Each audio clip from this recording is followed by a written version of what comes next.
오늘 우리가 살펴볼 말씀은 오랜만에 복음서로서 열처녀 비유입니다.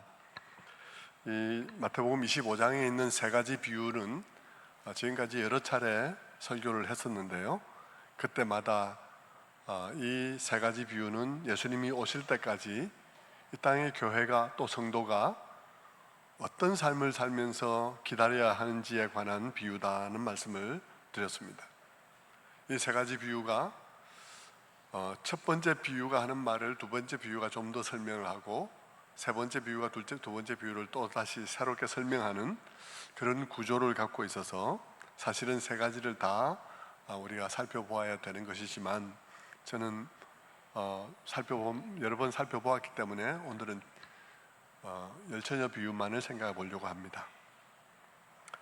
이 열처녀 비유의 핵심은 신랑이 언제 오는지 모르니까 깨어있으라 하는 그런 말씀입니다. 깨어있는다는 것은 여기서 보듯이 잠을 안 자는 것이 아니고 기름을 준비하는 것으로 보입니다. 이 비유를 잘 이해하려면 그 당시의 결혼 풍습을 조금은 이해해야 되겠죠. 그 당시의 결혼식은 신랑이 신부의 집에 신부를 데리러 오는 것에서 시작되었습니다. 신부의 집에는 모든 것을 다 준비하고 기다리다가 신랑이 오면 대접도 좀 하고 좀 약간의 예식을 치르고 난 다음에 신랑이 신부를 데리고 자기 집으로 가서 잔치를 치르게 했습니다. 이때 사람들은 풍악을 울리면서 춤을 추면서 이 신랑과 신부를 따르게 되는데 그렇게 함으로써 축하 행렬이 이루어지는 것이죠. 요즘도 중동에 가면 제가 언젠가 한번 시골 비슷하게 좀 소도시에 가서 있은 적이 있었는데요. 잠시 출장 가서 제가 직장 생활할 때 있는데 밤에 막 소란스러운 소리가 나고 풍악이 울려서 내다보니까 이런 행렬이 가고 있더라고요. 결혼식을 요즘도 비슷하게 하고 있는 데들이 있는 것 같아요. 이때 이제 신랑은 낮 동안은 주로 자기 친구들과 즐겁게 시간을 가지다가 밤에 신부를 데리러 왔다고 합니다.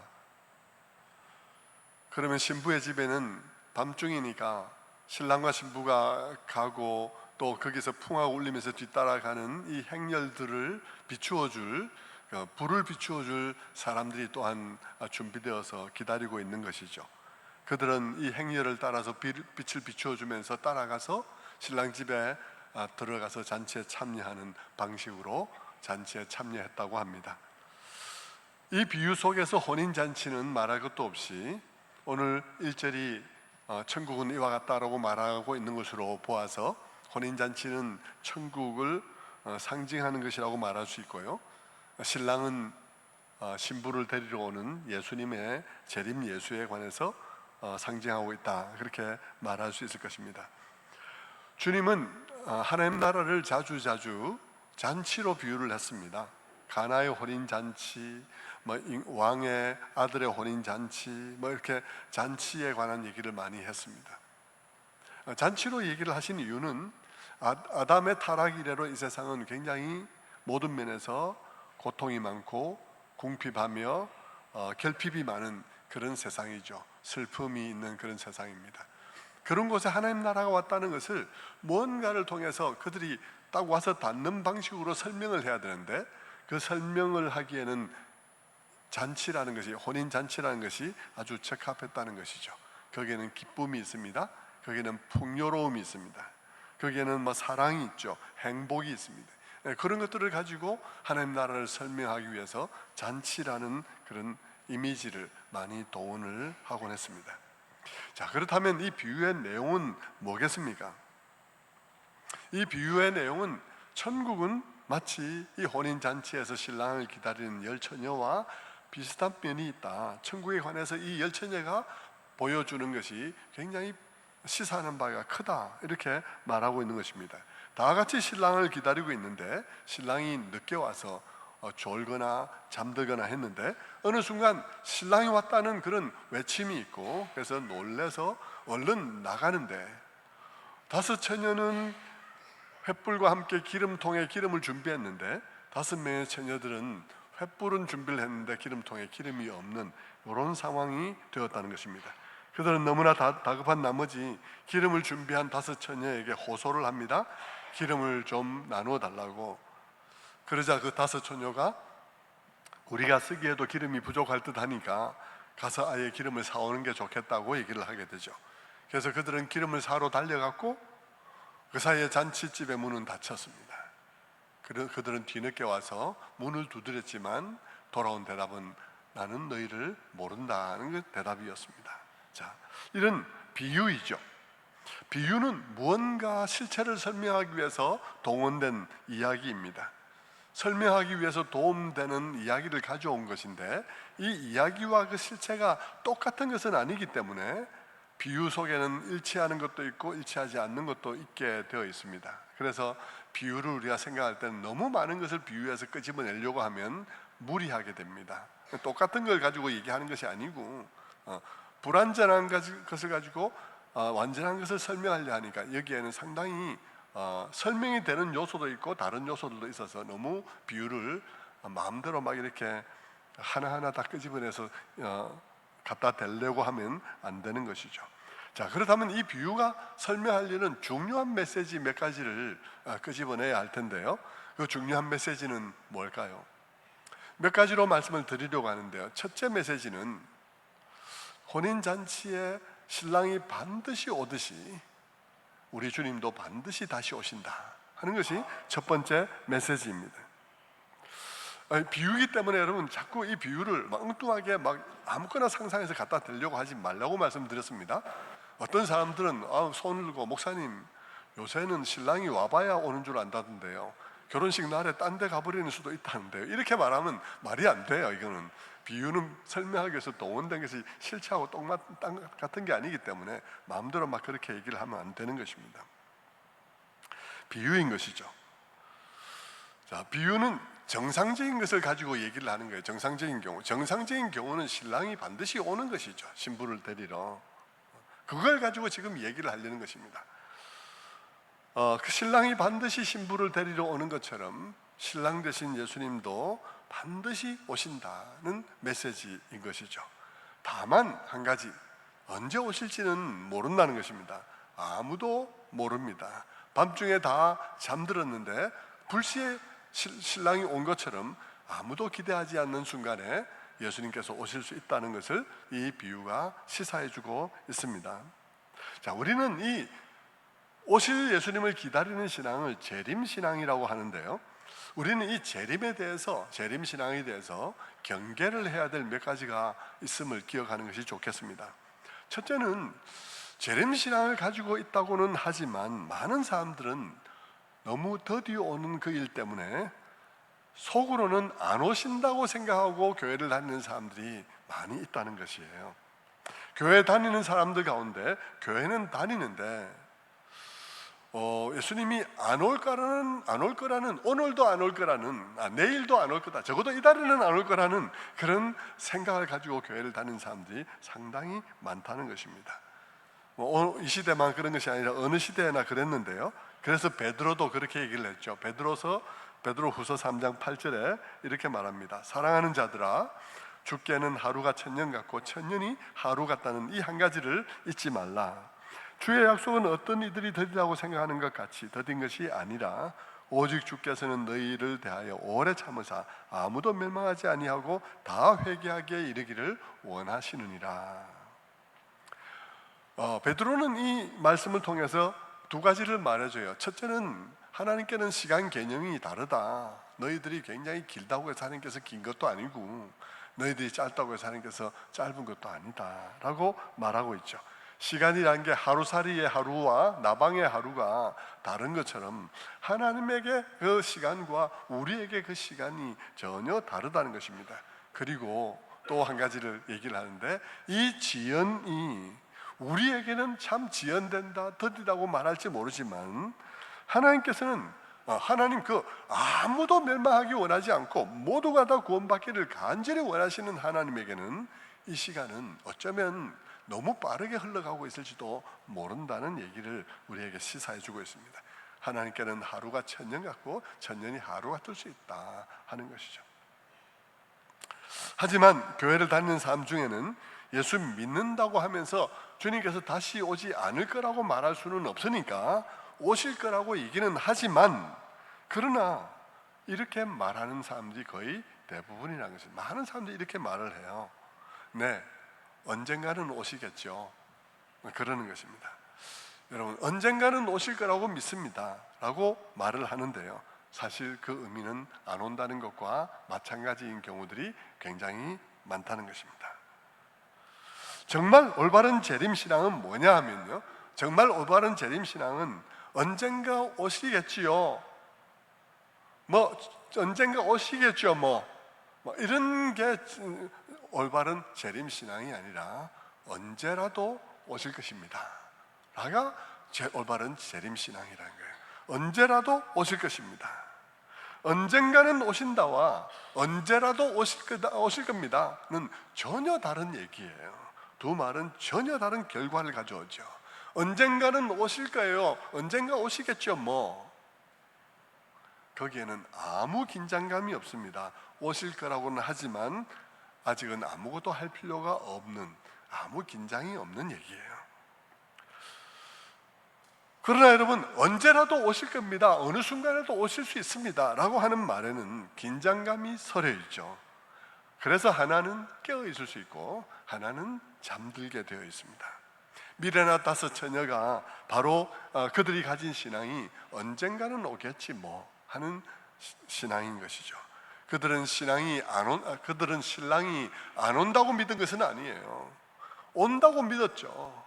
온다고 믿었고 그들 기다리고 있었죠. 그런데 아직은 안 온다고 믿고 있었고, 언젠가는 올 거라고 생각을 하면서도 지금은 안 올 거라고 믿고 있었다는 것이죠. 그러다 보니까 자기 편할 대로 살았고, 그러다 보니까 기름이 준비가 되지 않은 거예요. 하지만 여러분, 언제라도 오신다는 신앙은 기름을 준비할 수밖에 없는 신앙이에요. 기름을 준비하는 신앙인 것입니다. 그래서 이 비유는 우리들에게 우리가 가지고 있는 재림신앙은 뭔지를 묻는 것입니다. 우리가 가진 재림신앙은 주님이 언젠가는 오시겠지 하는 신앙인지, 아니면 언제라도 주님이 오실 수 있다는 신앙인지 우리에게 묻고 있는 것이죠. 그래서 이 비유의 결론이 뭐냐 그러면 마지막 절이 그런즉 깨어있으라, 그날과 그때는 알지 못하느니라, 이렇게 말하고 있습니다. 그 날과 그때를 알려고 하지 말고 깨어있으라고 말하고 있는 것입니다. 자, 여러분, 올바른 재림신앙은 언젠가 오실 거다가 아니라 언제라도 오실 거다라는 신앙이란 사실을 기억하시기를 바랍니다. 그래서 여러분, 성경의 제일 마지막에 마무리 결론이 뭡니까? 계시록의 제일 마지막이 뭐라 되어 있죠? 주님께서 말씀하십니다. 내가 속히 오리라 하는 말씀이 계시록의 마지막이고, 그 말씀에 반응하는 요한의 말이 뭡니까? 아멘 주 예수여 오시옵소서 하는 것이 요한의 반응입니다. 여러분, 내가 속히 오리라 하는 말씀을 듣고 언제라도 오실 것이라고 믿으면서, 그리고 아멘 주 예수여 어서 오시옵소서 라는 것이 올바른 재림신앙이다 하는 것이죠. 마라나타의 신앙인 것입니다. 재림신앙 중에 또 다른 잘못된 신앙은 뭐냐 그러면, 지금 말씀드린 것과 또 그 반대되는 극단의 신앙이에요. 관심이 지나치게 많아가지고 그 관심이 또한 굉장히 유치한 관심을 갖고 있는 것입니다. 그래서 그 날과 그 시간을 맞추려고 하는 거예요. 그래서 모년 모일에 예수님께서 오신다 하면서 그 시간에 깨어있는 게 너무 중요한 거예요. 깨어있는 게, 그 사람들은 잠 안 자고 있는 게 깨어있는 거예요. 그래서 막 눈에 막 이렇게 막 안티프라미 바르고 이러면서 막 깨어있으려고 용을 쓰는 것입니다. 그러면서 막 밤새 안 자려고 찬송 부르면서 막 나팔 때 나의 이름 이러면서 막 밤을 새는 것입니다. 주님께서 친히 말씀하시기를 시와 때는 아들도 모른다, 오늘도 모른다고 말씀하고 계시지만 다른 곳에서도 시와 때는 아들도 모른다라고 말하는데, 이 사람들은 뭐라 말해야 그러면요, 봐라, 아들이 모른다 했지 아버지가 모른다 했냐 그러면서 우리는 아버지한테 들었다 이러면서 얘기를 하는 거예요. 이거 막 말릴 수가 없어요. 아버지한테 들었다는데 말을 뭐로 듣는지를 알 수가 없어요. 아들도 모른다라고 말하는 것은 너희들은 알 생각 말을 이 말인데, 말을 말로 듣지 않고 그냥 문자로 들어가지고는 아들 모른다 했지 아버지가 모른다 했냐 그러면서 우리는 아버지한테 계시받았다 이렇게 말하는 거예요. 말릴 수가 없어요. 그냥 그러면서 기름을 준비하라신다 그러면서 기름은 믿음이다 그러면서 직장도 안 가고 자녀들 학교도 안 보내고 산꼭대기 올라가서 비닐하우스를 치고는 그리고는 거기 들어가서 밤새도록 앉아서 찬송을 부르는 것이죠. 눈이 벌게 가지고요. 그것이 그들이 말하는 믿음입니다. 주님 오실 때 그들이 잠도 안 자고 주님을 기다린 모습을 보여주는 것이 믿음이라고 생각한 것이죠. 여러분 지금 이제 젊은 분들은 그때 기억이 안 나겠지만 여러분 30년 전에 1992년 10월 28일 기억나십니까? 이장님이 다미선교회에서 10월 28일에 온다고 해서 온 나라가 막 난리가 나가지고 여러분 그날 10월 28일에 여러분 방송국들이 가가지고 진짜 주님이 오는지 안 오는지를 생방송한 거 아니겠습니까? 안 온다고 저는 생각했겠지만 어쨌든 그걸 생방송을 했을 정도예요. 결국 안 왔지 않습니까? 착각하는 게 뭐냐 그러면 아버지한테 우리는 계시를 받았다. 이게 말이 안 되는 말인데 그것을 믿는 것도 말이 아니지만 그들은 재림신앙 자체를 잘못 생각하고 있어요. 재림신앙과 내세신앙은 여러분 다른 신앙입니다. 여러분 재림신앙과 내세신앙은 다른데요, 내세신앙은요 약간 죽은 이후의 삶에 치우쳐 있는 신앙이에요. 주님께서 재림하신 이후의 삶에 관심을 많이 가지면서 내세신앙은 현세에 대해서 관심이 소홀한 것을 의미합니다. 소홀해지기가 굉장히 쉬워요. 그래서 이 땅에서 살아가는 나의 삶, 나의 아이를 교육시키는 것, 그리고 우리가 이웃하고 관계하는 것, 이런 모든 것들을 소홀히 여기고 그냥 이런 것을 다 그냥 싸잡아서 그냥 육적인 삶이라 그러면서 싸잡아서 폄하하고, 그리고 예수님이 오시고 난 다음에 천국에서 사는 삶에만 초점을 맞추는 신앙이 되기가 쉽죠.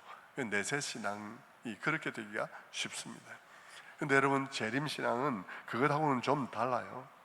재림신앙은 그렇게 죽은 이후의 삶에 관심을 가지는 것이 아니라 예수님께서 반드시 다시 오셔서는 우리에게 맡겨주신 이 모든 것들과 그것으로 살아간 삶에 대해서 계산하실 것이라는 생각을 가지고 있습니다.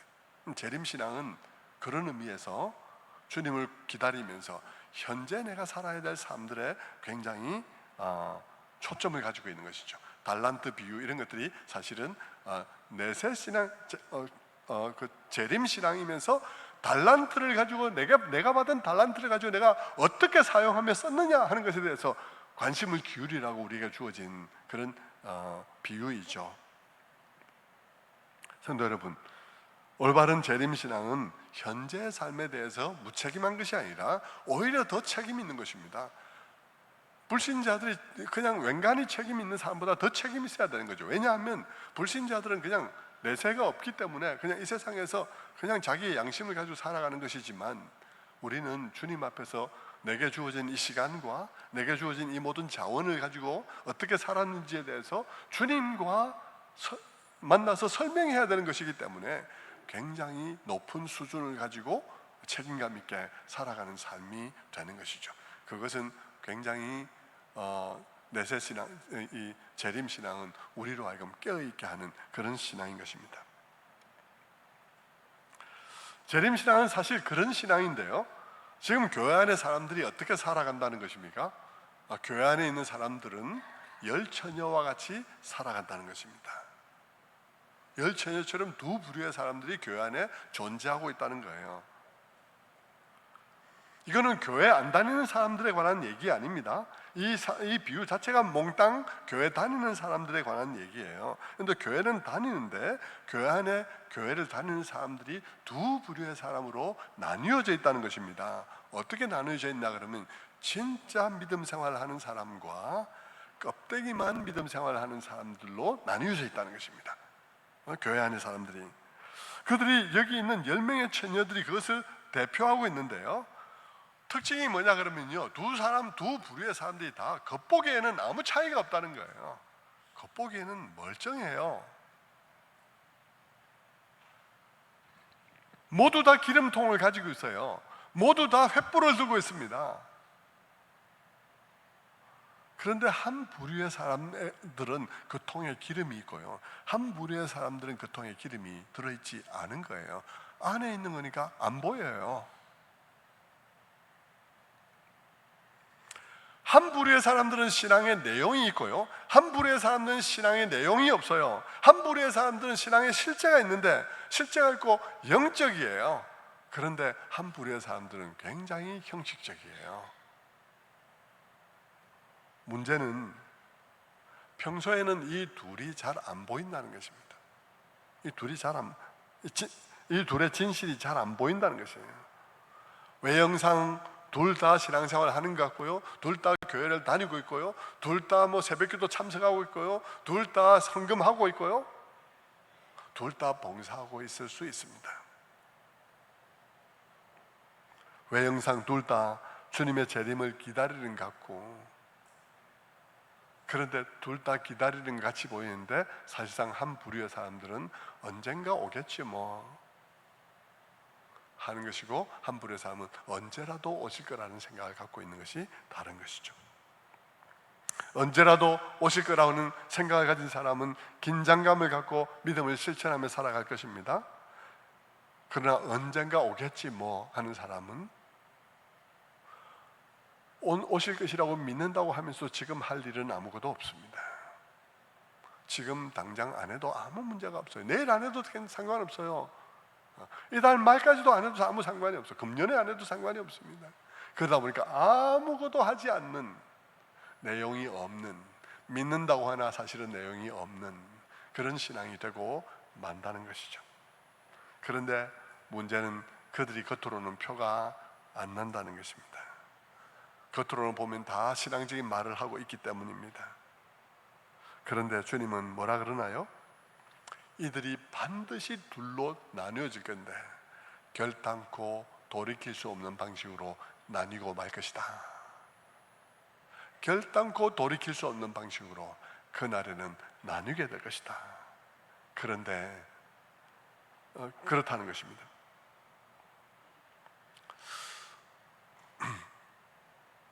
오늘 이 본문을 보면 겉보기에 신자 같아 보이는 사람들 중에서도 상당한 숫자가 마지막 날에 구원받지 못할 것이라는 것을 암시하고 있는 것 같아요. 이게 50대 50이에요. 지금 오늘 비율이 5처녀와 5처녀예요.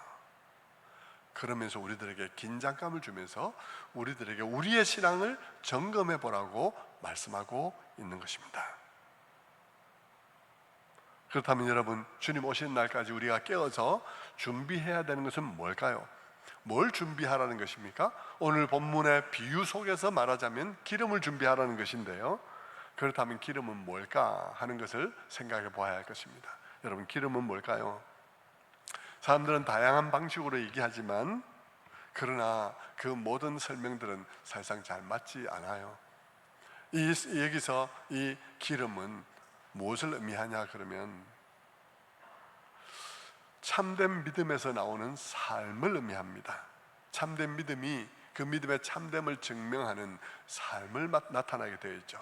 그 삶의 열매, 그 삶을 기름이라고 말하는 거예요. 자, 이렇게 말하면 사람들이 약간 갸우뚱하게 됩니다. 왜냐하면 이 기름이 없어가지고 천국에 못 들어간 사람, 그 잔치에 못 들어간 사람들이 생겼잖아요. 근데 이 기름이 삶이라고 말하면, 그러면 지금까지는 믿음으로 구원한다고 생각을 했는데 갑자기 목사님이 삶으로 구원한다고 이렇게 말하니까 행위로 구원을 얻는다는 것으로 이해가 되면서 약간 띵 하면서 이게 뭐지? 하는 생각이 들 수가 있습니다.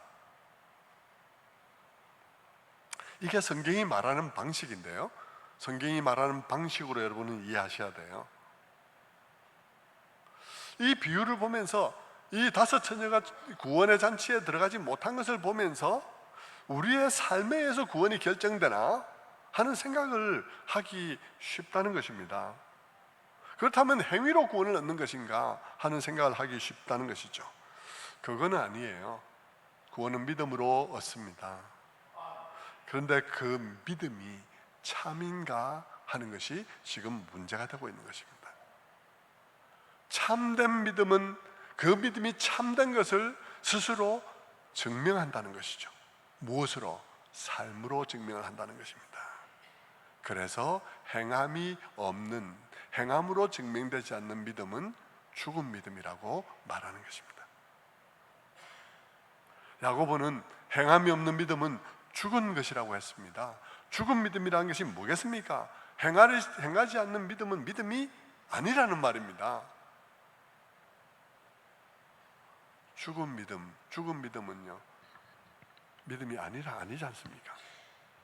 야고보는 행함이 없는 믿음은 믿음이 아니라는 거예요. 우리가 믿음으로 구하는 건 맞습니다. 우리가 믿음으로 구하는 건 맞는데요, 행함이 없는 믿음은 믿음이 아니라는 것입니다. 그래서 야고보는 이렇게 말하는 거예요. 야고보서 2장 14절의 말씀에 내 형제들아, 만일 사람이 믿음이 있노라 하고 행함이 없으면 무슨 유익이 있으려? 이 믿음이 어느 짝에다 쓰냐 이 말입니다. 무슨 유익이 있으려? 그 믿음이 능히 자기를 구원하겠느냐? 믿음이 있노라 하고 행함이 없으면 무슨 유익이 있어요? 그 믿음이 능히 자기를 구원하겠느냐? 이런 믿음은 믿음이 아니라는 거예요. 우리가 믿음으로 구원한다 할 때 그 믿음은 이런 믿음 아니라는 것입니다. 그는 심지어 이렇게 말합니다. 야고보서 2장 18절의 말씀에 이렇게 말하죠. 어떤 사람은 말하기를 너는 믿음이 있고 나는 행함이 있으니 행함이 없는 내 믿음을 내게 보이라. 나는 행함으로 내 믿음을 너에게 보이리라. 이 말 여러분 굉장히 충격적이지 않습니까? 여러분 이거 굉장히 충격적이어야 해요. 왜냐하면요, 야고보는 지금 이렇게 말하고 있기 때문입니다. 믿음이 안 보이는 거라고 말하지 마라. 믿음은 보이는 거다. 이렇게 말을 하고 있다는 거죠. 믿음이 안 보이는 거라고 말하지 마. 믿음은 보이는 거야. 이렇게 말을 하고 있는 것입니다. 놀라운 말 아닙니까 여러분? 사람들은 믿음을 굉장히 관념적이고 추상적이고 사유적인 것이라고 생각을 하지만 아니라는 거예요. 야고보는 믿음은 구체적인 거라는 겁니다. 믿음은 구체적인 거란 거예요. 여러분 한번 물어보십시다. 믿음이 보이는 겁니까? 믿음이 안 보이는 겁니까? 믿음이 보이는 걸까요? 믿음이 안 보이는 걸까요? 여러분 어떻게 생각하세요? 여러분 정확히 말하면 믿음은요, 안 보이면서도 보이는 것입니다. 믿음은 안 보이는 것에도 보이는 것입니다. 첫째, 믿음은 안 보이는 거예요. 그럼 원래 믿음은요, 안 보이는 거잖아요. 우리의 마음속에 있는 믿음의 고백인데 그게 뭐 보이냐요? 안 보이죠. 안 보입니다. 그런데 여러분 그 믿음은 또 안 보입니다. 왜요? 믿음은 보이지 않지만 참된 믿음은 증거를 나타내 보이기 때문입니다. 참된 믿음 속에서는 증거가 나타나기 때문이에요. 그러니까 여러분 믿음 그 자체로는 보이지 않지만 믿음은 증거를 만들어내기 때문에 믿음은 보이는 거예요. 여러분의 믿음을 한번 점검해 보십시오. 야고보가 여러분에게 도전하고 있지 않습니까? 행함 없는 너희 믿음을 내게 한번 보여봐라는 거죠. 나는 내 행함으로 내 믿음을 보여보겠다고 말하고 있는 것입니다.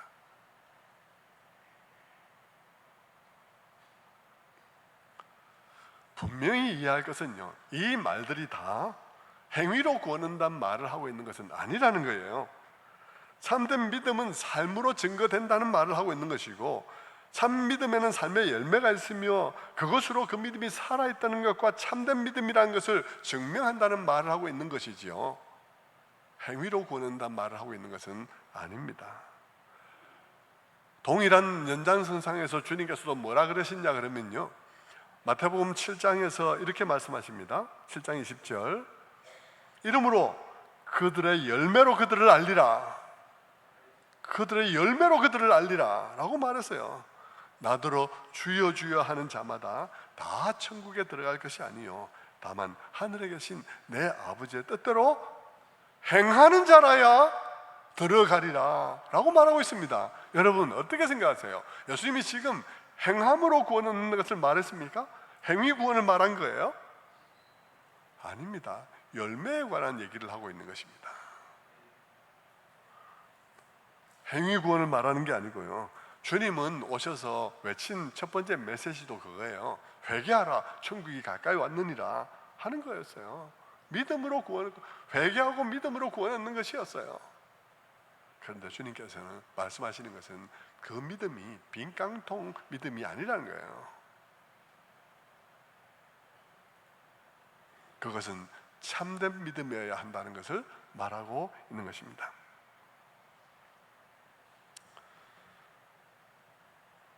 열매 없는 나무는요, 죽은 나무이거나 아니면 심각하게 병든 나무일 수밖에 없죠. 이런 것도 다 열매로 말하는 것도 다 비유입니다. 그냥 손 들고 목사님 열매 안 맺는 나무도 있잖아요, 원래가. 이렇게 말하지 마십시오. 그렇게 말하면 안 되고요. 예. 비유니까. 예. 삶이 없는 믿음은 죽은 것입니다. 다시 말해서 삶이 없는 믿음은 믿음이 아니라는 거예요. 성경이 구원한다고 한 믿음이 그런 믿음이 아니라는 말씀을 성경은 우리에게 하고 있습니다. 여러분, 그렇게 보면요, 성경에 여러분이 그냥 머리 아프니까 그냥 넘어갔을 거라고 저는 생각해요. 따지니까 답이 안 나오고 넘어갔을 거라고 생각하는데, 성경에 보면 군데군데 마치 우리가 행위로 구원 얻는 것처럼 쓰여져 있는 성경 말씀들을 많이 볼 수가 있어요. 그때마다 그것을 무엇이라고 해석해야 되느냐 문제를 제가 말씀을 드리고 있는 것입니다. 그것은 다 참된 믿음의 자기 증명에 관한 얘기예요. 믿음으로 구원하는 데는 그게는 아무 이상이 없어요. 그런데 여러분이 생각한 그냥 입술로만 빈 깡통처럼 고백하고도 구원 얻는 줄 생각했다면 그건 아니라는 것입니다. 자, 다른 성경 말씀 한번 볼까요? 예수님께서 하신 말씀 중에 마태복음 10장 32절에 이런 말씀이 있습니다. 누구든지 사람 앞에서 나를 시인하면 나도 하늘에 계신 내 아버지 앞에서 그를 시인할 것이요, 누구든지 사람 앞에서 나를 부인하면 나도 하늘에 계신 내 아버지 앞에서 저를 부인하리라 하는 말씀이 있습니다. 이 말도 무슨 말이냐 그러면요, 이 말도 사실은 믿음으로 구원 얻는다는 말인데 삶에 관한 얘기를 하고 있는 것입니다. 부인하면 나도 부인하고 시인하면 나도 시인한다. 우리 하나님 아버지 앞에서 이 구원이 왔다 갔다 한다는 얘기를 말하고 있는 거예요. 그런데 여러분 한번 보시다. 사람들 앞에서 나를 시인한다는 말이 무슨 뜻일까요? 사람들 앞에서 나를 시인한다는 말이, 사람들이 누가 와서 너 교회 다니니? 나 교회 다녀. 어느 교회 다녀? 평촌세순교회 다녀. 너 지금도 예수 믿니? 내가 예수 믿어. 이것을 말하는 것 아니에요. 사람들 앞에 시인한다는 것이 단순히 그런 정도 얘기하는 게 아닙니다. 사람 앞에 시인한다는 것은 뭐냐 그러면 내가 살아가는 삶의 방식이 사람들 보는 앞에서 나의 주가 나의 주님이 나의 주님이시다, 예수께서 나의 주님이란 것을 사람들 보는 앞에서 시인하는, 시인이 되는, 그것이 수긍하는 그런 삶을 사는 자들을 내가 부인하지 않겠다는 말을 하고 있는 것입니다. 부인하는 자는 뭐겠습니까? 부인하는 자는 사람들 앞에서 내가 예수가 나의 주라는 사실을 드러내기를 부끄러워하고 두려워하고 인정하지 않고 하는 것을 말하는 것이죠. 누가 보든지 간에 그들 보는 앞에서 저 사람은 예수 믿는 사람이야, 예수가 그들의 주님이라고 고백하는 사람이야, 그런 사람으로 살아가는 거야 라고 말하는 것이 참된 믿음이라는 것입니다. 그렇지 않고 뭐 어디 가서 점심시간에 기도하는 것도 못해갖고 막 그러고, 그게 무슨 믿음이냐는 것이죠. 그래갖고 하나님 앞에서 내가 너를 인정하기를 바라는 거냐고. 그게 무슨 진짜 믿음이냐고. 여러분 가슴에 손을 얹고 한번 생각해 보십시오. 여러분 그렇게 밖에 나가서 내가 예수 믿는다고 표도 못 내고 점심시간에 기도도 못하는 그거 갖고 천국 가리라고 생각하십니까? 그런 믿음을 말하는 거라고 생각하십니까? 믿음으로 구원한다는 것이? 말도 아니죠. 성경은 그런 믿음으로 구원한다는 말을 거부합니다. 믿음으로 구원하는 것은 맞아요. 맞는데 그 믿음은 사람들이 볼 때 내가 나의 주님이 예수시다는 사실을 내가 시인하는 삶을 사는 것입니다. 그런데 여러분, 그것을 가지고 행위구원이라고 말을 할 수는 없어요. 왜냐하면 지금 예수님께서 이 말을 하고 있는 것은 네 믿음이 진실하다면 이룰 수밖에 없지 않냐 하는 얘기를 하고 있는 것이거든요. 네 믿음이 진실하다면 이룰 수밖에 없지 않느냐. 네가 점심시간에 기도도 못하면서 무슨 네 믿음이 진실하다고 말할 수 있냐 라고 말씀하고 있는 것이죠. 다시 한번 주님께서는 그 사랑 앞에서 나를 시인하면이라는 것을 가지고 우리에게 도전하시는 것입니다. 믿음으로 구원 얻는 건 맞는데 그 믿음은 추상적인 개념이 아니야. 그 믿음은 구체적인 거야. 너의 구체적인 상황 속에서 너는 너의 주님이 예수라는 사실을 고백해야 돼 라고 말하고 있는 것입니다.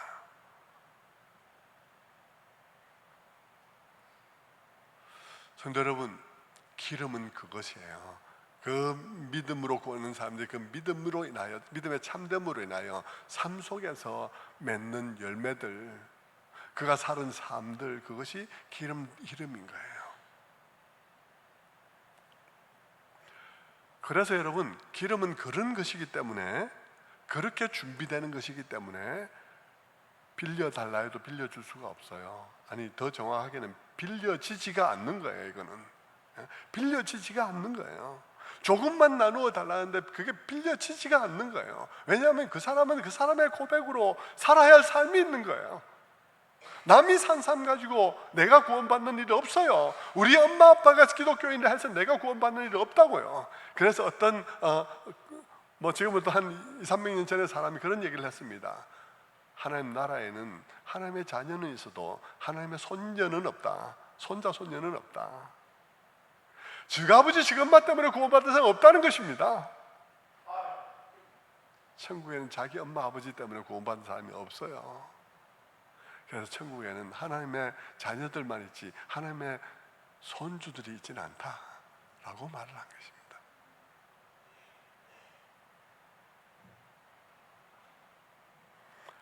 빌려달라는데 그것도 못 빌려주냐, 무자비하다, 이렇게 무정하다 그렇게 말할 일이 아니고요. 비유가 말하고자 하는 것은 빌려질 수 있는 일이 아니라는 것입니다.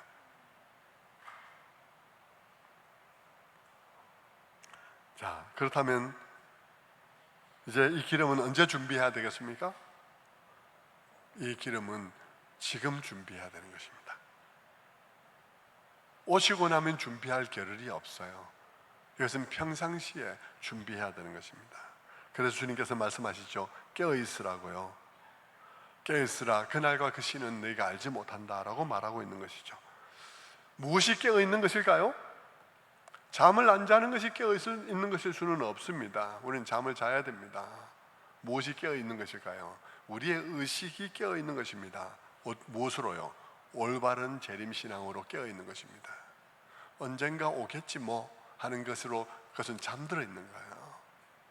언제라도 오실 수 있다는 사실에 대해서 깨어 있어야 되는 것입니다. 현실을 내팽개치는 신앙이 아니라 현실에 대해서 책임 있는 삶을 살아가는 재림신앙으로 깨어 있어야 되는 것입니다. 올바른 의식과 이해로 깨어 있어야 되는 것입니다. 교회가 뭔지, 인생이 뭔지, 우주 가운데 유일하게 성립하는 스토리가 뭔지, 그 스토리와 나와의 관계는 뭔지 깨어 있어야 되는 것이죠. 말씀을 맺겠습니다. 성도 여러분, 기름을 준비해야 되는데요, 기회가 늘 있는 것은 아닙니다. 오늘 본문 우리에게 말씀하고 있죠. 어느 날 이 모든 기회는 끝나게 된다는 것입니다. 어느 날 기회의 문이 닫히게 된다는 것이죠. 그리고는 그것은 영원히 끝이라는 것입니다. 그리고 다시 열리지 않는다는 것이죠. 성도 여러분, 주님이 오시는 것이 더딥니까? 그래도 여러분 긴장감 있게 오늘 살아야 됩니다. 왜냐하면요, 주님이 오시는 것이 여러분의 생애 중에 혹 안 올 수 있지만, 그러나 여러분이 어느 날 갑자기 가실 수도 있기 때문에 여러분 긴장감 있게 준비해야 되는 것입니다. 여러분, 죽음이 무슨 예고하고 옵니까? 아니죠. 예고하지 않습니다. 갑자기 오늘 출근했는데 오늘 저녁에 못 볼 수도 있어요. 그러니까 우리는 긴장감을 가지고 여러분 주님 앞에 나의 기름통이 채워져 있는가를 점검해 봐야 하는 것입니다. 선한 능력으로라는 찬양을 지었던 본 헤퍼 독일 신학자, 그는 늘 그런 식으로 살았습니다. 나치 시대의 목회자로서 무엇을 어떻게 해야 되나 하는 생각을 하면서 살아갔던 사람인데 그 사람이 어떤 사건에 연루되어서 그는 사형 선고를 받았습니다. 그래서 사형 집행이 되어서 40대에 이제 세상을 떠난 분이신데, 그분이 감옥에 갇혀 있는데 어느 날 그를 사형 집행하기 위해서 간수가 와서 그의 이름을 불렀습니다. 그가 옥의 문을 나서면서 함께 있던 사람들을 돌아보면서 말했습니다. 여러분, 오늘은 나의 새로운 날이 시작되는 날입니다 라고 그는 고백하고 그 자리를 떠났다고 합니다. 그는 이런 사람이 기름을 준비한 것 아니겠습니까? 얼마 전에 팀켈러 목사님이 세상을 떠났습니다. 저는 참 만나 뵀다는 것도 너무 감사한 일이고, 저는 개인적으로 그를 너무 좋아합니다. 그리고 CTCK를 통해서 그분을 직접 만나 뵐 수 있는 그런 특권도 누렸고, 또 만나 뵀던 날 또 뭐 거기에 훌륭한 분들이 저보고 또 환영 인사를 하라 그래서 제가 팀켈러 목사님의 환영 인사도 제가 했었습니다. 그러다 보니까 제가 많이 마음에 남아있죠. 저는 너무 그분을 좋아하는데, 좋아하는 것 중에 하나가, 제가 팀켈러 목사님께 직접 말씀을 드렸습니다. 만났을 때 저는 당신이 책 속에서 우리가 의문스럽게 생각하는 많은 부분에 대해서 답을 제시하고 있는 것도 너무 감사하지만, 그보다 더욱더 감사한 것은 당신이 성경에 답이 있는 줄 믿고 끝없이 그 답을 찾기 위해서 노력하는 태도를 보여준 것을 저는 너무 감사하게 생각한다고, 그렇게 이제 제가 말씀을 드렸었습니다. 근데 그분이 이제 의외로 너무 빠른 시간에 가셨어요. 72세에 가셨으니까요. 1년쯤 전에 췌장암 걸렸다는 소식으로 기도해달라고 또 한국으로 연락도 오고 그랬는데 너무 빨리 가셨죠. 그분이 얼마 전에 이제 마지막으로 세상을 떠나면서 이제 얼마 안 있으면 떠날 때인데 그런 메시지가 저에게 떴습니다. 팀켈러 목사님이 그렇게 얘기를 했다 그럽니다. I'm ready to see you. Take me home. 주님을 만날 준비가 됐습니다. 나를 주님의 집으로 데려가 주세요. 주님, 제가 주님을 만날 준비가 됐습니다. 저를 집으로 데려다 주세요 라고 말씀하시고 얼마 안 있다 그분은 돌아가셨습니다. 여러분, 끝까지 주님을 위해서 충성했던 사람으로 저는 기억합니다. 왜냐하면 그분이 병석에서 계속해서 짧은 메시지들을 세상을 향해서 만들어내었기 때문이죠. 너무 감사하게 생각을 하는 것입니다. 성도 여러분, 오늘 이 말씀을 보면서 우리의 믿음을 점검해 보기를 원합니다. 우리의 믿음이 빈 깡통 같은 믿음인지, 아니면 정말 실체가 있는 믿음인지. 실체가 있는 믿음이라면 삶으로 그것이 살아있음을 증명할 것입니다. 저는 여러분들에게 여러분의 신앙에 대해서 굉장히 진지해지기를 촉구합니다. 오늘 시대는 너무나 많은 사람들이 신앙을 아무렇지도 않게 여기고 그냥 교회 다니면 되지 않나 생각을 하는데, 오늘 본문은 우리들에게 분명하게 경고하고 있습니다. 그러다가는 그날에 완전히 둘로 나뉘어질 때 불행한 일을 겪을 수가 있다고 성경은 오늘 우리들에게 경고하고 있죠. 우리의 신앙에 대해서 진지한 마음으로 돌아보시기를 바랍니다. 이 시대의 사람들이, 또 많은 그리스도인들이 어떻게 피상적인 삶을 살아가든지 상관없습니다. 문제는 여러분 자신이에요. 여러분 자신들이 이 시대에 여러분의 믿음을 지켜가시는 그런 여러분 다 되시기를 주님의 이름으로 축원합니다. 기도하겠습니다. 자비로우신 아버지 하나님, 감사합니다. 오늘도 이 열처녀의 비유를 통해서 오늘 이 참 빈 껍데기 같고 텅 빈 것 같은 이 시대 속에서 우리의 신앙이 어떤 신앙인지 스스로 점검해 보도록 오늘 이 말씀을 허락해 주시니 감사합니다. 주님 우리를 돌아보게 하시고 정말 이 말씀 따라서 우리의 신앙이 정말 기름을 준비하는 신앙인지, 우리의 신앙이 정말 그것의 참됨을 증거하고 있는지 스스로 점검해보는 우리 모두가 되게 도와주시옵소서. 자기 신앙에 대해서 진지하게 돌아보는, 진지함을 회복하는 우리 모두가 되도록 도와주시옵소서. 감사드렸고 예수 그리스도 이름 받들어 기도드리옵나이다. 아멘.